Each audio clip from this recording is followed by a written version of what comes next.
Beshem Hashem, Naaseh Benatzliach, Shabbat Shalom Umvorach. Nous commençons pour ce Shabbat le quatrième livre de la Torah, le livre de Bamidbar.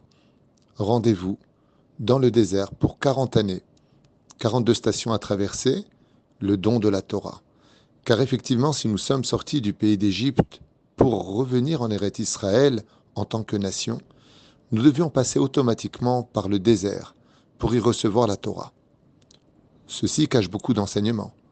La première, c'est que si on veut recevoir la Torah, il faut être capable de se détacher de ce monde et de ne pas trop perdre son temps à travers la poursuite du monde matériel pour comprendre la Torah qui est spirituelle, puis ensuite l'inclure dans le monde matériel.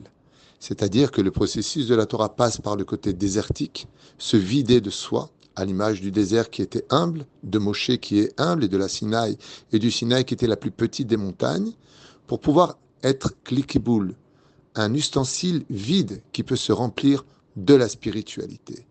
Mais qu'une fois que cette spiritualité était imprégnée en moi, alors je pouvais rentrer en Eretz Israël.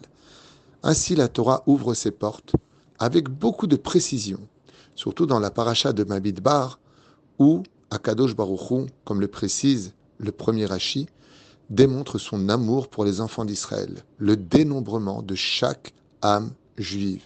Chacun est important. Et Dieu nous aime. Et quand on aime, on ne compte pas, mais on compte les âmes. Ce qu'il y a de très particulier, c'est que du début jusqu'à la fin de cette paracha, de Bamidbar, Akadosh Baruch Hu, à l'image d'un horloger, vient définir le rôle de chacun de nous.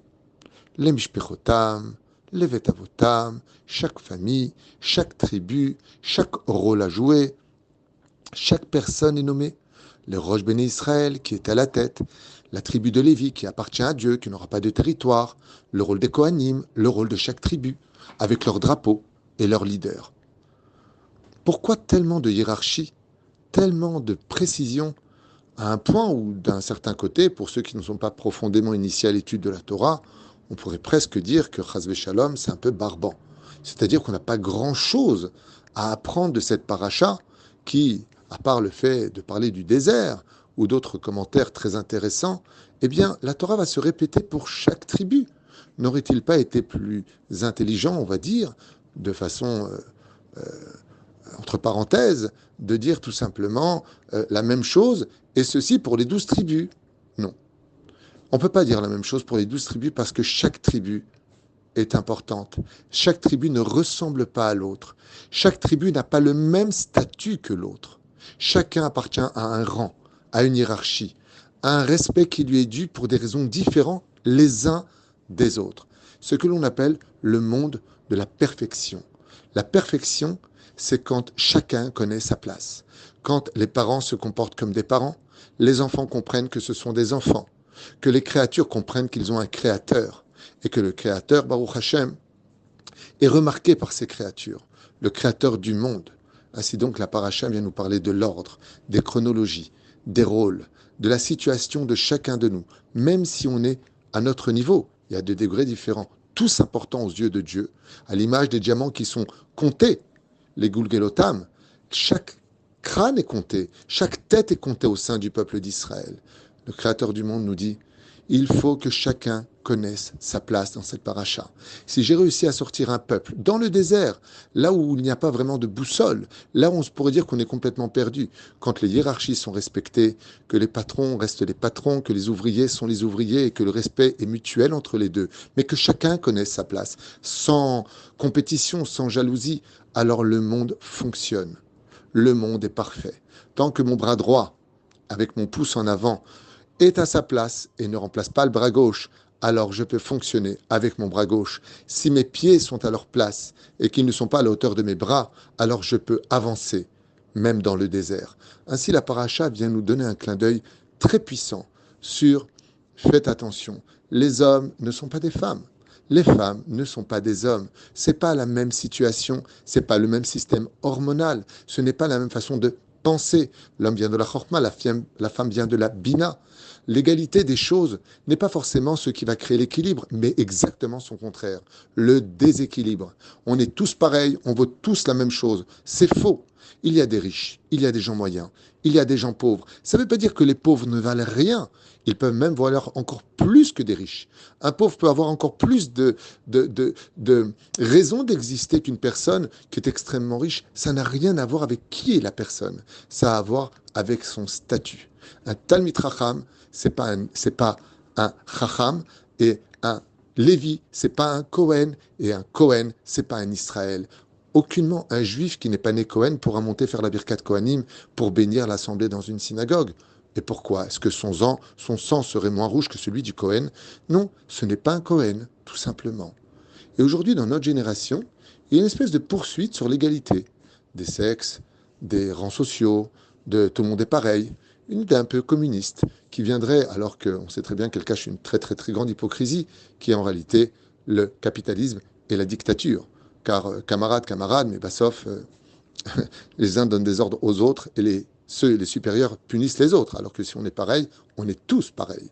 Eh bien, cette idéologie, en réalité, n'a existé qu'une seule fois dans l'histoire, et elle reviendra à la fin des temps.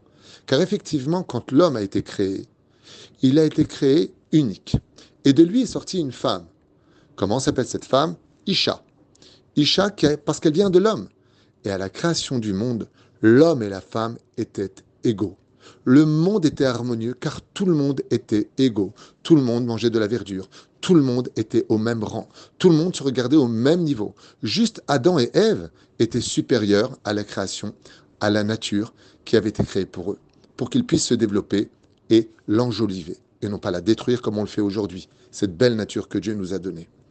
Mais voilà, que quand on lira la Haftara, donc effectivement pas pour cette année 2023, puisque ce mot de Shabbat, ce sera Rosh Chodesh Sivan, donc on va dire Machar Chodesh, mais dans la Haftara qu'on aurait dû lire si ce n'avait pas été le cas de Hoshea. Voilà ce que nous dit le texte dans le chapitre 18. Ve'aya bayom ma'u, et il sera en ce jour-là, on parle de la fin des temps, Neum Adonai, discours de Dieu, Tikri'i ishi, velo, Tikri'i li od ba'ali. Voilà que tu ne m'appelleras plus mon mari. En hébreu, le mot Baal veut dire deux choses. Celui qui est Boel, c'est-à-dire celui qui vient sur moi en tant que mari, mon mari légitime, qui rentre dans l'intimité avec moi. On dit en hébreu Boel.